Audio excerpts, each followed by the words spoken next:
So it doesn't matter how many hundreds of billions of dollars we're going to give the Sudan, and we're going to give Pakistan, and we're going to give to God knows wherever else, probably Jupiter's third moon. But we are not going to use any of those billions to federalize Twitter. Now, people have been jokingly, I think, calling for Elon Musk to buy Twitter so that he can delete Twitter. I think it would be funnier if someone bought Twitter to bring Trump back. That was what someone here had commented, saying, oh, watch, Elon Musk will buy Twitter just so he can bring Trump back, his old buddy. I don't think so. But that did give me an idea. Why wouldn't Trump use the executive power given to him over the Treasury, as he is now the chairman, to essentially buy Twitter? Like, he could go in and pay right now full value with eminent domain, saying, hey, military needs this, we're taking control. Sorry, hey, we believe that you are using these assets to perpetrate a crime, so we're taking this. It's called civil asset forfeiture. And in this case, you could just say it's commercial asset forfeiture. And in actually, he's got executive orders that say, if you are a corporation that is working with the Chinese military, we gonna come take your assets. We gonna come take it. Now, I understand. Saying, Elon Musk buy Twitter, please, just to delete it. That would be useless. Deleting Twitter now would be pointless, other than to shut off the dumb megaphone for the communists. But look, Twitter's dropping in value. I mean, today, it's dropping value this week. Over the last 5 years, it's gone up because guess what? If you take a failing app and then you say this candidate, the most popular candidate in the world that everyone wants to see statements from, is on this app. In fact, the Twitter app has this, he's the Twitter president. Well, of course, then you're driving everyone and their mother to go and create a Twitter account so that they can read the statements of the president, whether they like him or they hate him. If they hate him, they're creating a Twitter to, go and, talk trash. If they like him, they're going to create a Twitter so they can like and retweet and show support. So either way, you're artificially driving people to Twitter.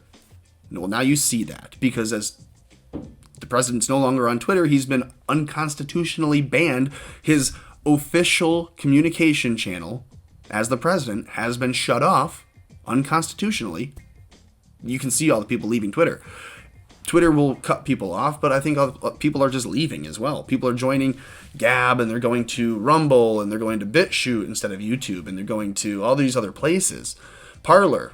So why would you buy Twitter? Well, here's why I jokingly thought it would be a good idea. Because Twitter's only $3.5 billion in value, roughly. And if you want to call it $4 billion, fine. But we give $700 billion to Pakistani gender studies and $450 million to, the Kennedy Center for the Arts. And if you just took a few $1 billion accumulatively across the swath, if you just kind of took a percentage from each to get that $4 billion, you could federalize Twitter. You could bring back any banned account that hadn't broken a law. And you could allow a free speech platform provided by the government. I don't see any reason why that wouldn't be a win-win, right? The people in the government that want to spy on you have a perfect way to do so because you'd have a literal government communication app.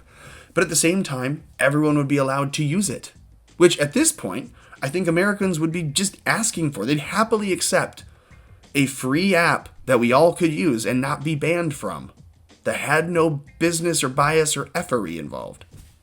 So my joke thought was, hey, I'm going to make a video about how Twitter should do that, about how Twitter should sell to Trump, how Trump, the president, should take federal dollars and really, I mean, what would you call it? If it's like a hostile buyout, hostile takeover, federalize it. That's what I'm saying.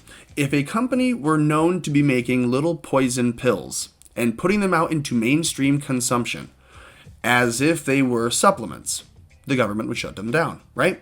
If Twitter puts out little drops of information, little tweets, but they are poisonous to the population, you should shut them down.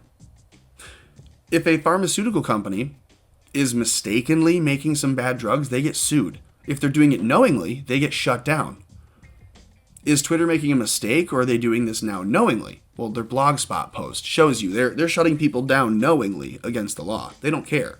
They think the Constitution only applies to the government, that it does not extend further than bureaucracy, than the government itself. So my thought was, shoot, I wonder if there's anything out there that says Trump can do this. Now, in the other video, we were talking about the different kind of court systems that these things could be involved in. And I had said that when you look at the different crimes that people have been accused of, the deep state being accused of pedophilia and, sex trafficking and assaulting children and all these other things that are really, really terrible, you would realize those things could not be posted on social media. And as Lynn Wood had said on Parler, those things can only be in court. But would you trust a court system that you just watched hand off a fraudulent election with little less than a peep? Would you trust a court system that has already sat on this information? Or would you take it to a military court? You can call it a tribunal, but there is a military justice system that acts a lot like our own, but it only works for the military. And I wonder, since the military doesn't leak the way that other bureaucracies do, I would wonder if that information isn't in front of military judges. Now, I don't think the tweet earlier that some people saw this at Lynn Wood is in front of military judges today. That's clearly not true, but that doesn't mean that this information that Lynn Wood has is not also in front of military judges. And if that was told to someone, they could easily mistakenly reinterpret that as Lynn Wood is in front of a military judge. They could say Lynn Wood's information is in front of a judge today, and that could be true. We wouldn't know. But the other type of court that people are forgetting about is the FISA courts. Trump has been president now for 4 years. So if you think that he hasn't been doing similar things that we think Obama was doing against him to his enemies, you'd be wrong, right? Trump could get in there day one and say, okay, however they were using FISA against me, I want to use that against all the people we actually have evidence for already. Remember, the FBI went to the FISA court with false information about Trump and got it approved. Can you imagine what Trump and his lawyers have gone to FISA courts with and gotten approved? Real shit. Seriously. It's not going to be a false dossier from Russia either. It may be a laptop or two. Why do you think the FBI says openly we've had the Hunter laptop since December of 2018? Oh, you had? Well, what did you done with it? Well, we didn't announce any investigations. Oh, okay. Well, what were you doing? Well, we were actually investigating, they say. Turns out they were investigating the whole time. Now they're willing to tell you that. Now after the election, they're willing to confirm the investigations are real. Will there be anything that comes from it? Probably not. But it confirms that they had it. So is that not also then lead you to believe it's possible that someone at the FBI went to a FISA court with them? Are all the people on the FISA court owned? It's a good question, right? So all of that to come back to this. This is the important piece. This is the crux. The executive order on addressing the threat from securities investments that finance communist Chinese military operations and companies. This has been written up and drafted and signed by the president after the election. So everyone's saying, do the 2018 executive order on election interference. We know there are other countries involved. Let that information come out a little bit further first. In the meantime, watch this one, folks, because this is interesting. It says, I, Donald J. Trump, President of the United States, find that the People's Republic of China is increasingly exploiting the United States capital to resource and to enable the development and modernization of its military, intelligence, and other security apparatuses, which continue to allow the PRC to directly threaten the United States homeland, forces overseas, including by developing and deploying weapons of mass destruction, advanced conventional weapons, and malicious cyber-enabled actions against the people of the United States. Okay? Read this. Read it real thoroughly. This says the following actions are prohibited, right? It basically lays out the reason that he believes there's a threat. And then this is the juice, okay? It says here it is. The following actions are prohibited beginning at 9:30 Eastern Standard Time tomorrow, January 11th, 2021. Any transaction in publicly traded securities or any securities that are derivative of or are designed to provide investment exposure to such securities of any communist Chinese military company as defined by Section 4A1 of this order by the United States person, and 2, that beginning at that same time, on the date that is 60 days after, any person determined to be a communist Chinese military company pursuant to that section, or in Section 3 of this order, any transaction in publicly traded securities or any securities that are a derivative of, or are designed to provide investment exposure to such securities, that person by any United States person. So all of those things are going to be banned. You cannot invest in something that another company is invested in if that company is also investing in Chinese military companies and any company that has Chinese military money. So if a Chinese military company wanted to invest in Twitter, no other American company is now allowed to invest in Twitter. That's how this reads. You cannot have a shared investment because it gives the exposure of those securities, of that money, to the Chinese. You cannot have a mixed investment. B, notwithstanding subsection A1 of this section, purchases for value or sales made on or before 12 p.m. Eastern Time on November 11, 2021, solely to divest. So this lays out, over the next year, total divestment from any Chinese company. You probably are aware of this, but if you're a company operating in China, you are operating in tandem with the government. It's essentially, if you're a company in China, half of you is the company, and half of you is the bureaucracy that works between the government and the military and you.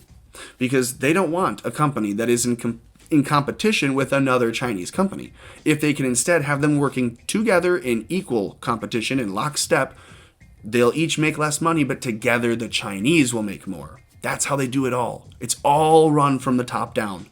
That is how a communist fascist regime works, and that is how they are running. So we are completely divesting anything to do with China. We're pulling all money out.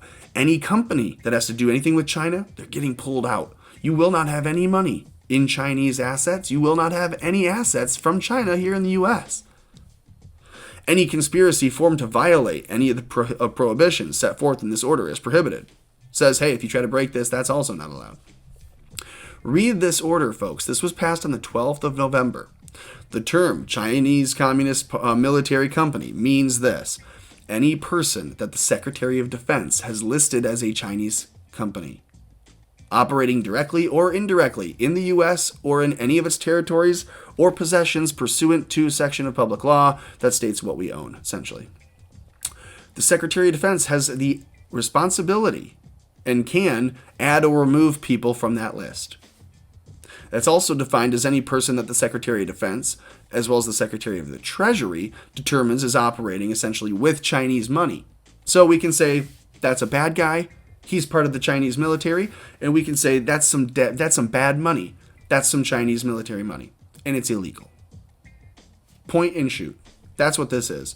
This was passed on the 12th. This executive order was given on the 12th of November.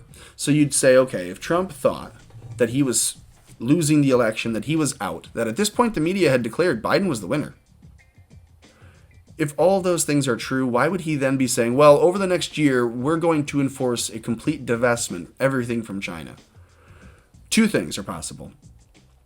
One, and many people believe this, Sticks Saxonhammer included, he thinks that what Trump is doing is setting up a snare for Biden.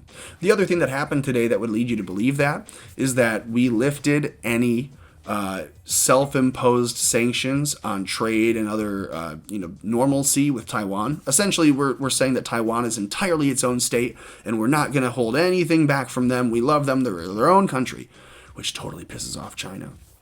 And so we're just setting up Biden to further have to pick and choose a side. Joe Biden's either going to have to publicly side with China and screw us over, and we're all going to watch it happen, and the normies will wake up to it further, or he'll have to swallow hard and be putting the screws to China even though he's not supposed to. And either way, we're going to watch this happen. That is what one version of it is. That's what Sticks thinks. The other one is that Trump knows he's not going anywhere. Trump knows that March 4th it will be his inauguration day. Trump knows that there's a larger plan that the military is executing here.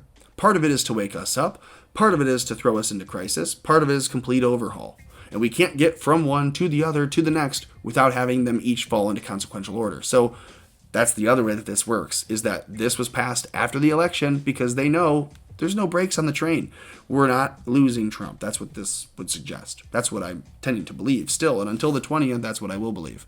Let me know what you think in the comments. Do you think we're going to have 4 more years? Or do you think that this is over? Do you think that this is just setting up the next president, whoever that may be, to try to help fight China? Maybe this is just to say, oh, hopefully Kamala wakes up one day and realizes China's bad, and this she'll be able to use, and hopefully we'll be able to save the day before it's too late. Gosh, we're all Americans here. I don't believe that. I think we have Trump more. But you tell me what you think in the comments below. Like the video, share this video, link this video somewhere else. Get this moving. I'm trying to grow on every platform. On Odyssey, on BitChute, on Rumble, on Gab, on Parler, still on YouTube, still on Twitter. Share this video and keep America afloat.